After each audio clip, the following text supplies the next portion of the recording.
So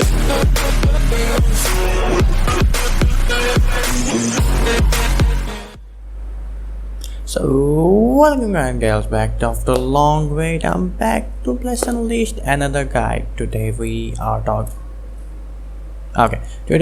to talk about dungeons. Yep, everything you should know about dungeon and where to find best gear. It could be anything. If you're a ranger class or any other class, especially for ranger, that's what I'm going to do. And at the end of the video, I'm going to give a little hot tip about the market which is currently going on, and you want to stick around. It's a huge tip. So let's start with dungeons. Dungeons you can access by pressing escape, or if you're on controller you can do it by the equivalent key.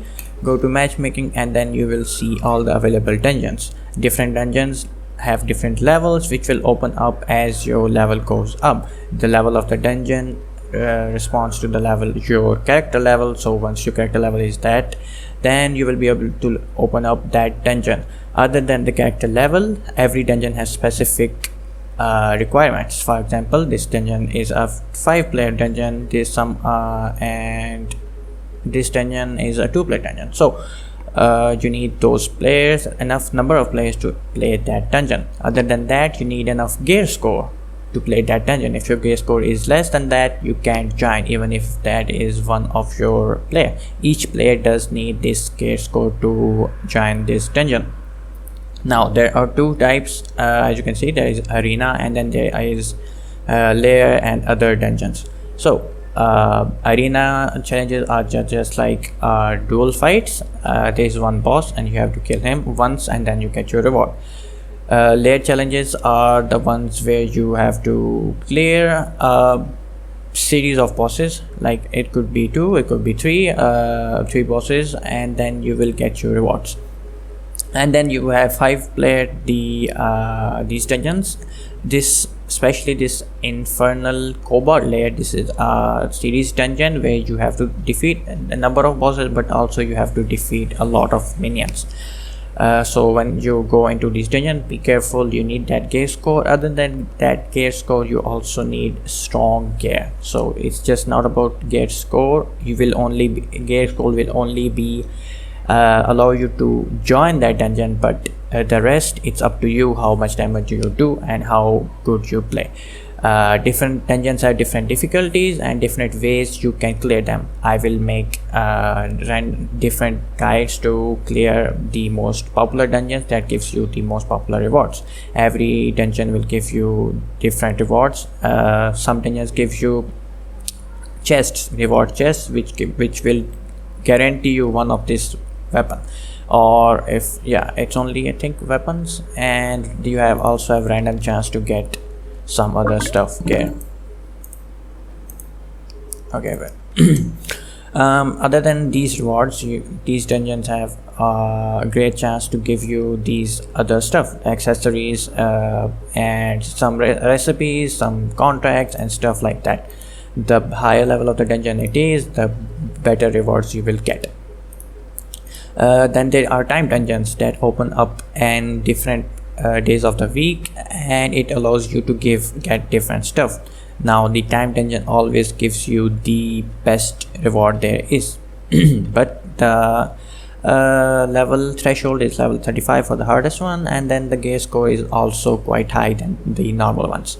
But now the difference between the time dungeon and the other dungeon is every week dungeon changes. Every week there is new sets of dungeons in this category.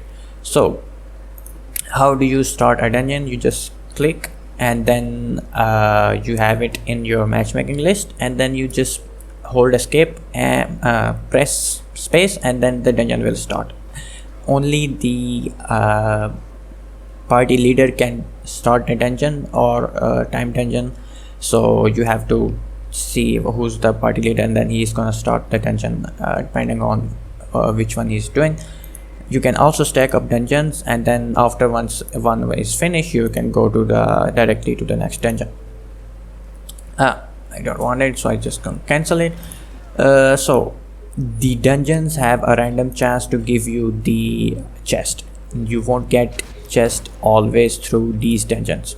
But if you're doing time dungeon, the first two try wins of the day will guarantee you a chest and some other rewards depending on how fast you do.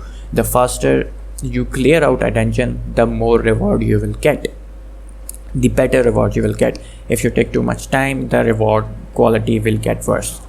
So then there is Battlefield and Warlord Arena that I talked about before. It's the same, it works on the same principle. In Warlord Arena you have 3 chances to get special rewards, extra rewards and chests which gives you different stuff.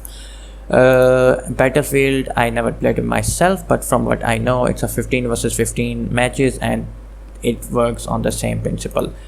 And before my subscriber asked me if the dungeons give you the same amount, like you have 5 chances to get crate every day, but that's not the case apparently. I guess it was changed at some point, but now it's just a random chance to get that reward chest. So yeah, that's it about the dungeons. Now about the gear locations, I already covered most of the locations and ways in my other guide. You can see it in the best gear on my channel, but I'm gonna talk about the best end gear you can get. So the best end gear you can always get is through the workbench. You go to your respective workbench and then you level up your workbench. If you want to know how to craft, you can see my crafting video, but as you can see, the S tier is the best gear you can get. Secondaries and the tertiaries or armor, this is the best gear you can craft is through crafting in their workbench.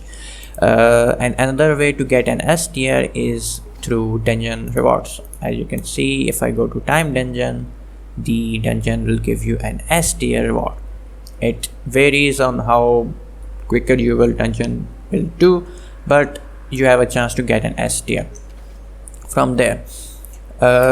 Maybe you get an S tier through some random boss, but the problem with that S tier is most of the bosses that gives you the reward are not fortifiable, or you can't enhance them, so you can't sell them.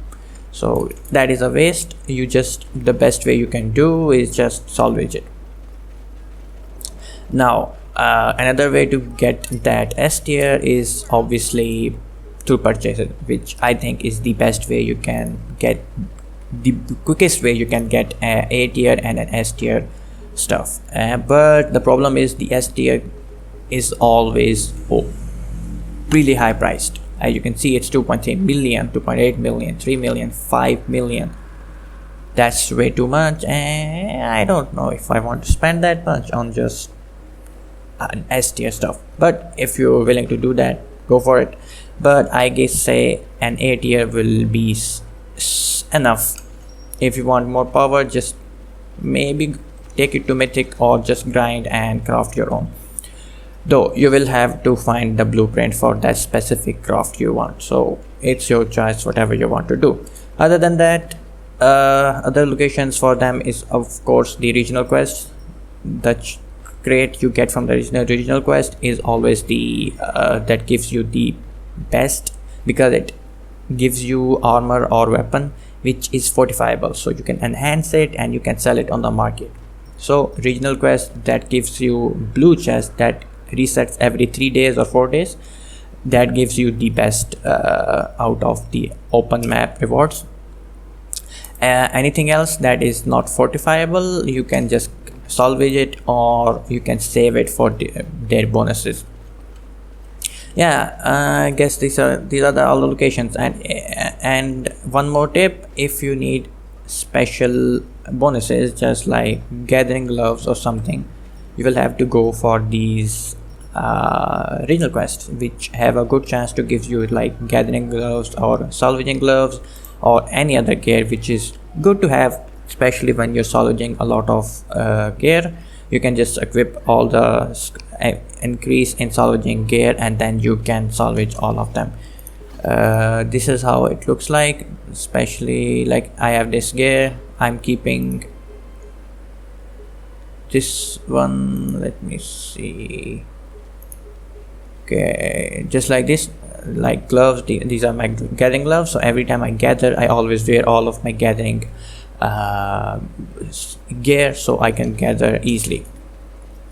Now the last tip I'm going to give you about the market. The state of the market right now is strange, because when I left 2 weeks ago, if you come to the market, if you go to our materials, enhancement materials, when I left, this is not how it looked.